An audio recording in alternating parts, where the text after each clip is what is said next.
Finally आ चुका है as and रीइंकार्नेटेड aristocrat का सीजन 2। आज की वीडियो के अंदर हम लोग एपिसोड 1 को देखेंगे, पर उससे पहले अगर तुम लोगों ने सीजन 1 नहीं देखा है तो उसे भी एक बार चेकआउट कर लेना, जिससे कि तुम लोग को थोड़ी बहुत स्टोरी समझ आ जाएगी। तुम लोग आई बटन पे क्लिक करके पुरानी स्टोरी को देख सकते हो। तो चलो फिर एपिसोड को शुरू करते हैं। पिछले सीजन के लास्ट एपिसोड में हम लोगों ने देखा था अर्थ अपनी पार्टी को लेकर अब वॉर काउंसिल में जा रहा होता है। वो लोग अब कैच पे होते हैं, जहाँ पर अर्थ मिरियल और शार्लेट से कहते हैं कि तुम लोग नीचे उतर कर आ जाओ, हम लोग को थोड़ी बहुत डिस्कशन भी करनी है। जो सुनकर वो लोग कहते हैं कि नहीं, यहाँ का माहौल काफी अच्छा है, हम लोग तो यही रहेंगे, पता नहीं ये मौका फिर कब मिलेगा। जो सिंकर भी कहते हैं हाँ मेरे बिल्कुल सही कह रही है, हमें वॉर काउंसिल में टाइम भी लग सकता है, उसे एंजॉय करने दो जब तक वो कर सकती है। तभी अचानक से उन लोगों को दूसरी तरफ अब ओशन दिखाई देता है, जिसे देखकर अब शार्लेट तो हैरान हो जाती है और कहती है कि आखिर ये क्या चीज है, यहाँ तो पूरी जगह पर पानी भरा हुआ है। तो मेरे लोग उसे समझाती है कि ये ओशन है, तुम पहले कभी आई नहीं होगी यहाँ पर। जिस पर वो कहती है नहीं। ये सुनकर अर्थ कहता है कि चलो अगर ऐसी बात है तो हम लोग जरा ओशन में रुक कर एंजॉय करते हैं। तो सभी लोग मान जाते हैं और अब वो सभी भी ओशन में आ जाते हैं, जहाँ पर शार्लेट अब वहाँ पर आकर तो सीधा पानी को पीने लगती है। पर क्योंकि अब वहाँ का पानी काफी ज्यादा खारा होता है, वो उसे उगल देती है, जो देखकर मिरियल भी अब उसका मजाक उड़ाती है। तभी शार्लेट अब उसे कहती है कि तुम ऐसी और भी जगह पर जा चुकी हो ना। जिस पर वो कहती है हाँ मैंने काफी बार ट्रेवल किया है, मैं वोल्केनिक आइलैंड में गई हूँ मैजिक स्टोन्स को ढूंढने के लिए, साथ में मैं बर्फ वाली जगह पर भी गई हूँ। ये सुनकर शार्लेट कहती है कि ये जगह तो काफी कमाल की लग रही है, मैं भी जाना चाहती हूँ। जो सुनकर अब अर्थ कहता है कि जब वॉर वगैरह सारी चीजें सोल्व हो जाएंगी और शांति आ जाएगी तो हम लोग अलग अलग जगह पर जरूर घूमेंगे। जो सुनकर शार्लेट कहती है ठीक है, फिर ये एक प्रॉमिस रहा। तभी रोसेल अब शार्लेट को बताती है कि यहाँ तो काफी सारे फिश है। जो सुनकर शार्लेट एक्साइटेड हो जाती है और अब वो भी देखने के लिए आ जाती है। इसके बाद अब मिरियल अर्थ से कहती है कि तुम लोगों को जीतने में काफी ज्यादा माहिर हो। तो अर्थ कहता है नहीं ऐसा कुछ भी नहीं है, जब भी मैं देखता हूँ कि मेरे साथी खुश हैं तो मुझे भी खुशी होती है। तभी हम शार्लेट को देखते हैं जो कि अब मजे मजे में पानी के अंदर लाइटनिंग मैजिक शूट कर देती है, जिससे कि एक धमाका हो जाता है और अब वहाँ पर उस ओशन में रहने वाला एक बंदा वहाँ पर आ जाता है और अब उन सभी पर गुस्सा हो जाता है कि आखिर तुम लोग ये क्या कर रहे हो। उस बंदे को देखकर अब उन सभी लोगों को वहाँ से काफी तेजी से भागना पड़ जाता है। और अब अगले सीन में हम लोग देखते हैं कि वो लोग अब सैम्पलर कैसल में पहुंच जाते हैं सीधा मीटिंग के अंदर। वहाँ पर सभी लोग बर्ड्स को देखकर काफी हैरान हो जाते हैं और कहते हैं कि आखिर इतनी छोटी डोमेन का पर्सन यहाँ क्या कर रहा है, क्योंकि ये मीटिंग काफी इंपॉर्टेंट है। जो सुनकर बर्ड्स भी थोड़े से परेशान हो जाता है। तभी वहाँ पर उसे लूमियर दिखता है, वो बर्ड्स को अपने पास बुलाता है। तो अब बर्ड्स वहाँ पर जाता है, जिसके बाद लूमियर और से कहते हैं कि इसका मतलब कोरन ने तुम्हें भी इन्वाइट किया है। मुझे देखकर काफी खुशी हुई कि उन्होंने तुम्हें इन्वाइट किया। तभी हम देखते हैं कि वहाँ पर कोरन आ जाते हैं और अब वर्ड से कहते हैं तो तुम आ गए। तभी अचानक से उनकी नजर मिरर पर जाती है और अब उन्हें कहते हैं तुम मिरर लो ना।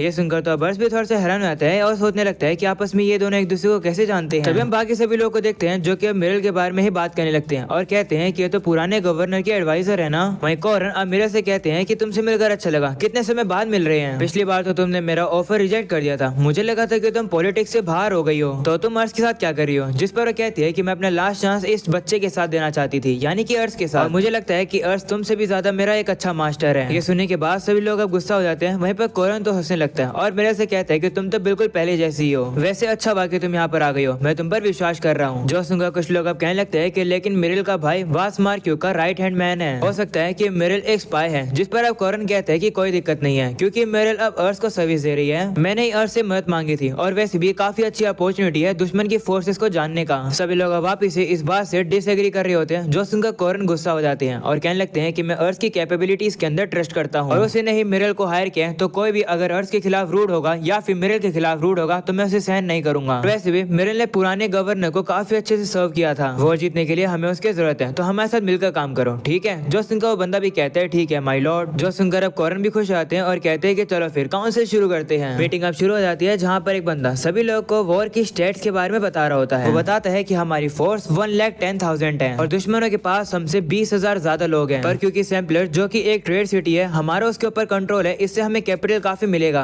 हम काफी सालों तक फंड को इकट्ठा कर पाएंगे, साथ में हमारे पास ट्रूप्स की क्वालिटी का एडवांटेज भी है। तो अब कोरन कहने लगता है कि लेकिन उनके पास काफी टैलेंटेड कमांडिंग ऑफिसर्स हैं। मैंने सुना है कि न्यूट्रल नोबल्स भी वास मार्क्यू की साइड को ज्वाइन कर रहे हैं और वो सभी काफी टैलेंटेड है। इसका मतलब है कि कोई भी गारंटी नहीं है कि वॉर में हमारे पास एडवांटेज है या फिर डिसएडवांटेज, हमें ज्यादा नहीं पता है। बस हमें ये पता है कि हमें वास मार्क्यू को हराकर एक इंडिपेंडेंट नेशन बनाना है। मैं समय वेस्ट नहीं करना चाहता हूँ, तो तुम सभी लोगों के पास जितने भी आइडिया जरा दे दो। ये सुनकर एक बंदा खड़ा होता है और कहता है कि क्यों ना हम लोग ईस्टर्न सिटी ऑफ बैटुडू को खत्म कर दे और उसे अपने कब्जे में कर ले, क्योंकि वो काफी ज्यादा लार्जेस्ट सिटी में से एक है, पर वो जगह ज्यादा अच्छी डिफेंडेंट के लिए नहीं है। हमारे आर्मी की ताकत काफी ज्यादा है, हम उनकी फोर्सेस को आराम से हरा सकते हैं और उस जगह को कब्जे में करने के लिए हम लोग को अपने पूरे आर्मी को भेज देना चाहिए। ये सुनने के बाद तो अब काफी सारे लोग इस प्लान से एग्री भी करने लगते हैं, पर अर्थ देखता है कि कोरन और अर्थ के साथ ही इस बात से ज्यादा सेटिस्फाई नहीं लग रहे होते हैं। जो देखकर अर्थ सब अपने साथियों से कहता है कि तुम लोग जो कुछ भी सोच रहे हो जरा शेयर कर दो। तो वो सभी अब डिसाइड करते हैं कि सबसे पहले मिरियल बोलेगी। मिरियल मिरेल अब सभी लोगों का मजाक उड़ाती है और कहती है कि क्या यहाँ पर इतने सारे लोग हैं पर फिर भी ऐसा ही प्लान तुम निकाल पाए हो, तुम सभी लोग कितने बेकार हो। ये सुनने के बाद सभी लोग गुस्सा हो जाते हैं और मिरेल के ऊपर हमला करने वाले होते हैं, पर तभी कॉरन उन्हें रोक देता है और अब वो मिरेल को आगे बोलने के लिए कहता है। तो मिरेल अब उन लोगों से कहती है कि अगर इस प्लान को फॉलो करोगे तो तुम लोग जरूर हारोगे। इससे फर्क नहीं पड़ता है कि तुम्हारे आर्मी के लोग कैसे हैं और आखिर तुम कितने अमीर हो। अगर तुम्हें जीतना है तो तुम्हें काफी अच्छे कमांडर्स की जरूरत होगी जो कि आर्मी को काफी अच्छे से लीड कर पाए। ऐसे तो तुम लोग कभी नहीं जीत पाओगे। जरा मुझे तुम्हें वास मार्क्यू के बारे में बताने दो। वो एक डरपोक है पर हमेशा वो चीजों को परफेक्ट तरीके से करता है। जब तक वो पूरी तरह से श्योर नहीं है कि वो जीतेगा तब तक वो हमला करेगा ही नहीं। तो वो तब तक वेट कर रहा है जब तक उसके जीतने के चांस 100% नहीं हो जाते। दूसरे शब्द में कहूँ तो तुम सभी काफी लकी हो कि तुम लोग अभी जिंदा हो।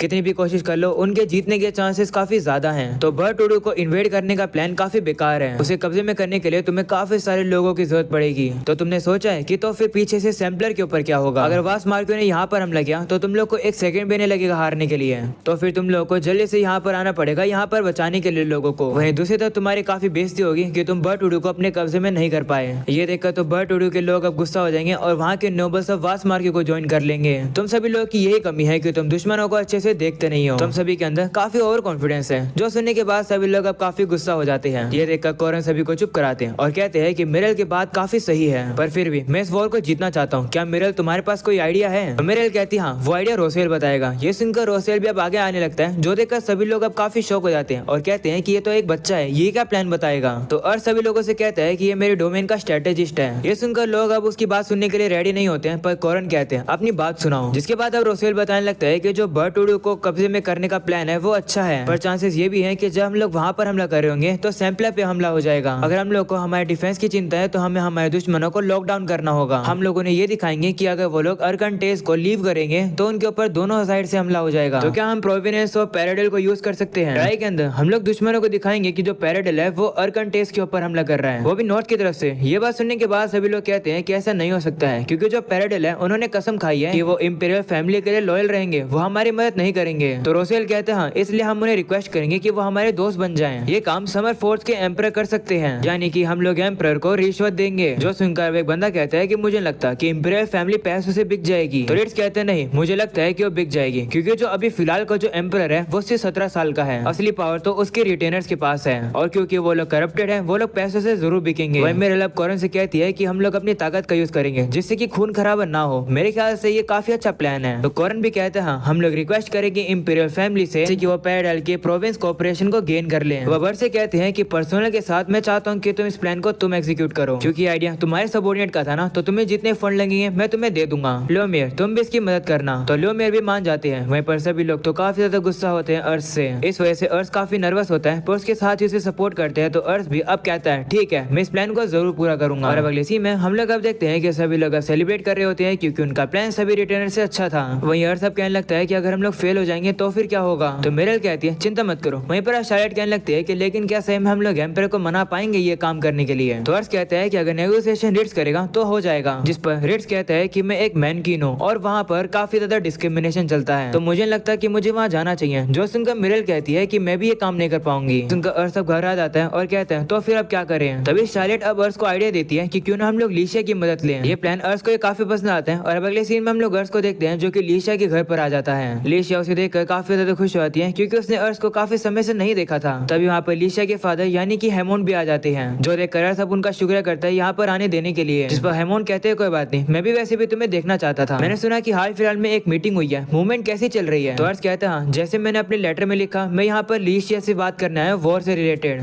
अर्थ बोल ही रहा होता है तभी लीशिया अर्थ से कहती है कि बातें बाद में करना, पहले हमारा वेलकम ले लो। वो वेलकम देखकर अर्थ भी काफी खुश होता है। अगले सीन में हम लोग रिट्स और हेमोन को देखते हैं जो कि एक साथ बैठे होते हैं। रिट्स उनसे कहते हैं माफ करना मैं एक मैन की हूँ पर फिर भी आपको मुझे खिलाना पड़ रहा है, मैं आपके लिए काफी अनवर्दी हूँ। जिस पर हेमोन कहते हैं नहीं सभी लोग तुम्हें रिस्पेक्ट करते हैं तो मैं भी तुम्हें रिस्पेक्ट करता हूँ और ना ही मैं डिस्क्रिमिनेशन करता हूँ। रही बात मेरी बेटी लीशिया की, अर्थ यहाँ पर कुछ इंपॉर्टेंट बात डिस्कस करने आया था। लीशिया अर्थ को घुमाने के लिए ले गई। अगले सीन में हम लोग लीशिया को देखते हैं जो कि अर्थ को पूरे टाउन का नजारा दिखा रही होती है और कहती है कि ये जगह मैं तुम्हें स्टार्टिंग से दिखाना चाहती थी। मैं यहाँ पर काफी इंजॉय करने लगी हूँ, साथ में मैंने यहाँ पर काफी दोस्त भी बनाए हैं। मैं पहले हमारे डोमेन की वैल्यू नहीं करती थी पर आपसे मिलने के बाद मैं वैल्यू करने लगी हूँ। मैंने आपसे ये सीखा है कि हमारे टाउन के लोगों को बचाना चाहिए। मेरे फादर हमेशा मुझे तुम्हारे बारे में बताते रहते हैं क्योंकि तुम काफी कमाल की चीजें करते आ रहे हो। तो अर्थ कहते हैं कि अकेला मैं नहीं बल्कि मेरे साथी भी कमाल के हैं क्योंकि वो भी मेरी मदद करते हैं। जो सुनकर लीशिया कहती है कि मैं इसलिए तो आपको काफी ज्यादा एडमायर करती हूँ। ऐसा बोलने के बाद अब अर्श के और भी ज्यादा करीब आने लगती है, जो देखकर अर्श को लगने लगता है कि कहीं वो उसे किस तो नहीं करने वाली है। तभी लीशा रुक जाती है और कहती है मुझे याद आया, मुझे आपको एक और चीज दिखानी है। जिसके बाद लीशा अर्श को अपने बगीचे में ले आती है और दिखाती है यहाँ पर जितने फ्लावर्स हैं ये अर्श ने ही भेजे थे और वो काफी अच्छे से ग्रो कर रहे हैं। उन्हें देखकर अर्श भी खुश हो जाता है कि लीशा इन सभी का काफी अच्छे से ख्याल रख रही है। जिसके बाद लीशा अर्श से कहती है कि वैसे आप यहाँ पर क्या मांगने आए थे मुझसे। तो अर्श कहता है कि बात थोड़ी सीरियस है, पर पहले मुझे तुम्हारे फादर की परमिशन चाहिएगी। जिस पर लीशा कहती है नहीं, उसकी जरूरत नहीं है, मैं चीजों को खुद से ही डिसाइड करती हूँ, इस वजह से तो हम लोग यहाँ पर घूम पा रहे हैं बिना किसी दिक्कत के। तो अर्श कहते ठीक है। वो उसे सारी बातें बता देता है कि उसे किंग के साथ नेगोशिएशन करनी है। जो सुनकर लीशा कहती है कि तो काफी इंपॉर्टेंट काम है। तो अर्श कहता है हाँ, ये एक नेगोशिएशन है, पर उसके लिए हम लोग को दूसरे शहर में जाना होगा, इसलिए मैं तुम्हारी सेफ्टी की गारंटी नहीं दे सकता हूँ। तो लीशा अर्श से कहती है ठीक है, मैं आपके इस काम को एक्सेप्ट करती हूँ। ये सुनकर अर्श हैरान हो जाता है और कहता है कि तुम इतने आसानी से कैसे मान गई। तो वो कहती है कि मैंने स्टार्टिंग से डिसाइड कर लिया था कि आप जो मुझसे मांगोगे मैं उसे करूंगी, वही बिना किसी दिक्कत के। बदले में मैं क्या आपसे कुछ मांग सकती हूँ। ये सुनकर अर्श सोचता है कि क्या लीशा को कोई परेशानी है, पर अगर वो मेरी मदद मांग रही है तो मैं उसकी मदद जरूर करूंगा। ऐसा बोलने के बाद वो उसे कहते हैं ठीक है, पूछो कि तुम्हें क्या चाहिए। तो लीशा अब थोड़ी सी शर्माती है और अब अर्श से कहती है कि मैं चाहती हूँ कि जब ये वॉर खत्म हो जाएगी तो प्लीज मुझसे शादी कर लेना।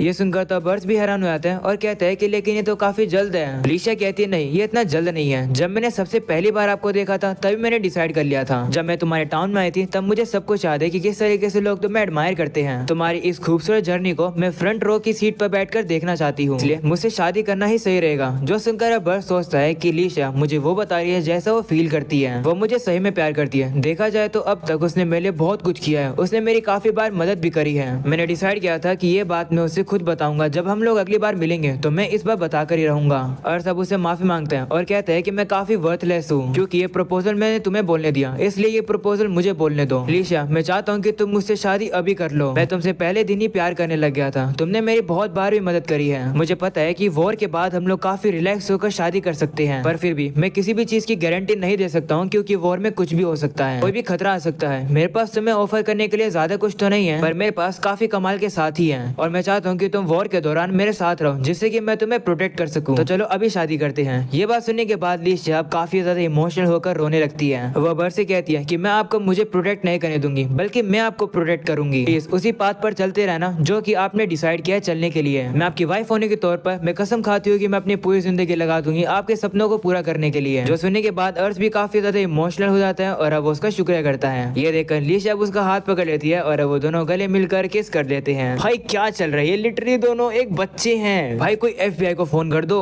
ओके, इग्नोर करते हैं सब चीजों को और एक्सप्लेनेशन में आगे बढ़ते हैं। जिसके बाद वो लोग सीधा अपने फादर यानी कि हेमोन के पास आकर बताते हैं अपनी शादी के बारे में, जिसे सुनकर वो काफी हैरान हो जाते हैं और कहते हैं कि ये तो काफी अचानक है। तो अर्श साहब हेमोन से कहते हैं कि प्लीज मुझे अपनी बेटी का हाथ दे दो शादी करने के लिए। ये सुनकर अब हेमोन पागल होने लगते हैं और कहते हैं कि लेकिन शादी करने के लिए तो काफी जल्दी है। तभी लीशा अपने फादर से कहती है कि मैं भी डिटरमाइंड हूँ और चाहे कुछ भी हो जाए मैं अपने डिसीजन को चेंज नहीं करूंगी। हेमोन भी अब लीशा को देखकर समझ जाते हैं कि वो सच बोल रही है और अब वो उसे कहते हैं ठीक है, तुम्हें जो करना है तुम कर सकती हो, पर ये बात हमेशा ध्यान रखना तुम अंत तक अर्श को प्रोटेक्ट करोगी और उसे सपोर्ट करोगी। जिस पर लीशा भी खुश होती है और कहती है हाँ मैं ऐसा जरूर करूंगी। ये सुनकर अब हेमोन खुश होते हैं और अब वो उन दोनों को गले लगा लेते हैं और अब वो सभी से कहते हैं चलो पार्टी करते हैं। और अब अगले सीन में हम लोग देखते हैं कि वो लोग अब सेलिब्रेशन करते हैं अपनी शादी का। शादी की सारी चीजें हो जाती है और अब हम लोग को नेगोशिएशन दिखाई जाता है, जहाँ हम देखते हैं कि फैम आया हुआ है। वो उन लोगों से कहता है कि जैसा कि तुम लोगों ने रिक्वेस्ट किया था मैंने इंपीरियल फैमिली के ऊपर इन्वेस्टिगेशन पूरी कर ली है। इस समय पर जो एम्पायर की अथॉरिटी को विल्ड करता है उस बंदे का नाम है मिनिस्टर शाकमा। वो अपने पर्सनल बेनिफिट के लिए कुछ भी करता है। ये सुनकर लीशा कहती है कि इसका मतलब वही बंदा है जिसके साथ मुझे नेगोशिएशन करना है। तो फैम कहते हैं पर याद रखना कि वो काफी ज्यादा टफ अपोनेंट है, इसलिए थोड़ा सा केयरफुल रहना। अर्श तुम भी केयरफुल रहना। जिस पर अब अर्श कहता है ठीक है। और अब यही हो जाता है ये एपिसोड खत्म। पसंद हो तो लाइक कर देना, चैनल पर अगर नए हो तो सब्सक्राइब कर देना। मिलते हैं अगले एपिसोड के अंदर, तब तक के लिए बाय बाय।